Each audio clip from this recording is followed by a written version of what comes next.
Cricket খেলা, যাকে আমরা বলি জেন্টলম্যানসদের গেম, আর সন্ত্রাসবাদ মানবতার সবথেকে বড় শত্রু। আপনারা কি কখনো কল্পনা করতে পারেন যে এই দুটো মেরু কখনো এক বিন্দুতে মিলতে পারে? স্বাভাবিক মস্তিষ্কে এটা অসম্ভব মনে হলেও পাকিস্তানের ক্ষেত্রে কিন্তু এটাই চরম, নগ্ন এবং শিহরণ জাগানো বাস্তব। আজ আমি আপনাদের সামনে এমন কিছু তথ্য এবং ছবি তুলে ধরবো যা দেখলে আপনাদের মেরুদণ্ড দিয়ে ঠান্ডা স্রোত বয়ে যাবে। ক্রিকেট দুনিয়ার পরিচিত মুখ রাবলপিন্ডি এক্সপ্রেস শোয়েব আখতার একটি জানাজায় দাঁড়িয়ে আছেন। তিনি শোকাহত, তার ভাই মারা গেছেন, কিন্তু ঠিক তার পাশেই তার কাঁধে কাঁধ মিলিয়ে পরম মমতায় তাকে জড়িয়ে ধরে আছে কে জানেন কি?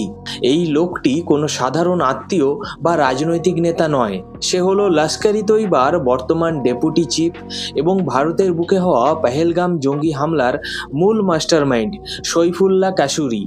হ্যাঁ, ঠিকই শুনছেন, একজন মোস্ট ওয়ান্টেড গ্লোবাল টেরোরিস্ট যে প্রকাশ্যে ঘুরে বেড়াচ্ছে আর পাকিস্তানের সেলিব্রিটিদের সাথে গলা মেলাচ্ছে।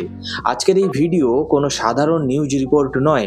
আজ আমরা একটা মেগা অপারেশন চালাবো। আজ আমরা পরতে পরতে বিশ্লেষণ করব সেই নেক্সাসের, যা প্রমাণ করে পাকিস্তানের তথাকথিত ক্রিকেট লেজেন্ডরা, যারা আমাদের দেশে এসে টাকার পাহাড় বানায় আর নিজেদের দেশে ফিরে গিয়ে সন্ত্রাসবাদীদের সাথে ডিনার করে।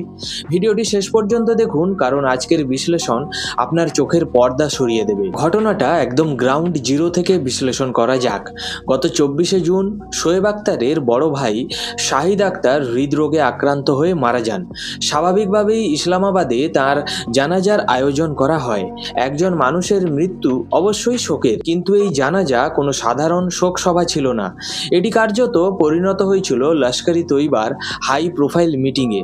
আপনারা বিশ্বাস করতে পারছেন? এই জানাজায় শুধু সইফুল্লাহ কাসুরি একাই আসেনি।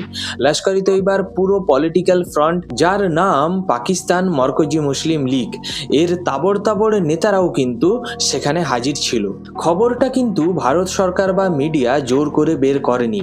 ততক্ষণে টুইটার এবং অন্যান্য সোশ্যাল মিডিয়ায় এই জানাজার ভিডিও অফিসিয়াল রিলিজ করে দিয়েছে খোদ PMML এর আইটি সেল। ভিডিওতে স্পষ্ট দেখা যাচ্ছে সাইফুল্লাহ কাসুরিকে, যিনি লস্করের বর্তমান কর্তা, ইমাম উর রহমান কাম্বোহ, PMML এর প্রেসিডেন্ট, যেটা আসলে লস্করের রাজনৈতিক ফ্রন্ট। এছাড়াও ছিল আবদুল্লাহ তুর, হাফিজ উমর, আমজাদ ভাট্টির মতো লস্করের শীর্ষস্থানীয় জঙ্গিরা। এখন আপনাদের মনে কি এই লজিক্যাল প্রশ্নটা জাগছে না? শোয়েব আখতারের ভাইয়ের কোনো পলিটিক্যাল বা মিলিটারি ব্যাকগ্রাউন্ড নেই, তাহলে সেখানে এই দাগি জঙ্গিদের কি কাজ? তারা সেখানে কেন গেল?